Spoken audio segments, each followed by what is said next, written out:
Oke, gimana Bu Bang Mardhani? Siska, bertepuk itu tidak sebelah tangan. Kalau tidak diprovokasi dengan poster turunkan Anies, impeachment, kalau melulu khusus banjir, buat saya ini masukan yang baik. Tapi kan itu mereka sudah siapkan sebelum mereka datang. Emang mereka melihat poster saya kan enggak?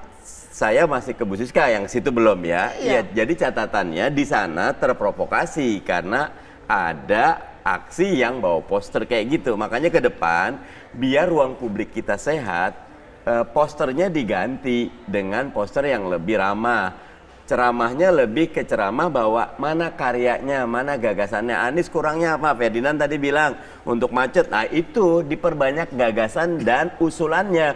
Bukan hate, bukan kebencian atau sebagian kata Babe tadi ada beberapa hoax karena banjir ini banjir terbesar, hujan curah hujan terbesar. Jadi buat saya, ayo ruang publik ini jangan banyak diprovokasi, tapi lebih banyak kita berdiskusi. Saya buka posko demi untuk langsung kepada masyarakat, dan posko yang saya buka yang terpencil yang tidak bisa dilewati oleh alat berat. Saya buka posko di jembatan antara Pasar Minggu sama Condet, saya buka di kolong jembatan di Rindam, saya buka di Kalibata, saya buka di Kampung Melayu, saya buka di jembatan Al-Hawi dalam, semuanya itu kita supply. Dan ternyata mereka berkata, apaan? Banjir kali ini masuk ya? Masuk, tapi baru 2 hari, 3 hari langsung kita disedot lagi, langsung dapat dari damkar, turunkan semuanya. Itu kan sebuah prestasi. Kami juga turun gitu loh, bukan cuma teori di pinggir jalan, kami turun. Gitu. Babe ngeliat sendiri bagaimana penanganannya begitu ya. Nah sekarang saya ingin ke Bang Ferdinand masih dengan pertanyaan yang sama dengan Ibu Siska tadi, bahwa sebetulnya permasalahan banjir ini bukan hanya, dia mengatakan bukan hanya permasalahan tanggung jawab dari Gubernur DKI Jakarta saja, tapi juga pemerintah daerah yang terkait. Kemudian juga dari pemerintah pusat. Bagaimana Bang Ferdinand? Ya, kalau kita mengacu kepada ketentuan dan aturan yang ada, memang ini kan adalah harus kerja bersama antara pemerintah pusat. Ada wilayah yang mana menjadi domain dari pemerintah pusat, ada yang menjadi kewajiban pemerintah provinsi dan kabupaten-kabupaten yang lain. Tergantung kali saluran airnya melintas di mana. Jadi memang di sini dibutuhkan kerjasama. Kalau yang saya perhatikan kan dari Kementerian PU, dari pemerintah pusat, sudah berusaha untuk membuat sodetan, termasuk yang di Ciliwung sana ya, daerah Otista juga. Yang terakhir Bang Anies bilang akan segera membebaskan tanahnya, yang memang selama ini tidak kunjung diselesaikan pembebasan tanahnya karena menjadi kewajiban Pemda.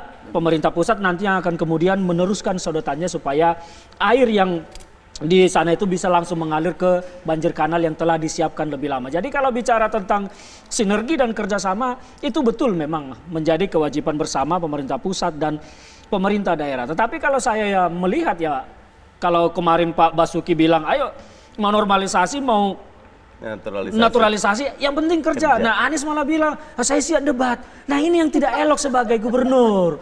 Dia jangan menantang debat, menteri atau presiden ya, pemerintah pusat seharusnya datangi saja Pak Menterinya, sampaikan ini gagasan saya. Bahkan Pak Menteri kan menyatakan 2 kali mengundang Anies, dia hanya mengiringkan stafnya tentang konsep normalisasi. Normalisasi itu sebetulnya bagus, tetapi untuk Jakarta agak sulit diterapkan karena situasi dan kondisi normalisasi kita. Atau naturalisasi? Naturalisasi ini kan ingin mempertahankan konsep alamnya, tapi ekosistemnya, ada sebuah survei mengatakan macam. Bang, bahwa sekitar 53% masyarakat Jakarta merasa naturalisasi lebih baik. Kalau tidak salah dari hasil surveinya Populi Center. Itu betul, itu di survei tahun lalu. Saya sudah baca datanya. Nggak up to date, apa yang Pak Firdan katakan nggak up to date. Iya. Kondisi Pak Anies dengan Pak Menteri udah nggak ada masalah, udah ketemu, Ya, udah ngobrol. kita kan Kalau sedang membicarakan lagi nggak up to date, yang sedang terjadi kemarin, yang akan terjadi ke depan. Kita berikan masukan. Jadi kalau soal survei tanpa ini, diklarifikasi, orang tahunya masih ribut. Sudah soal survei ini sudah bahwa tidak ada naturalisasi lebih tinggi, saya kok punya keyakinan yang di survei ini sebetulnya juga nggak paham naturalisasi itu apa,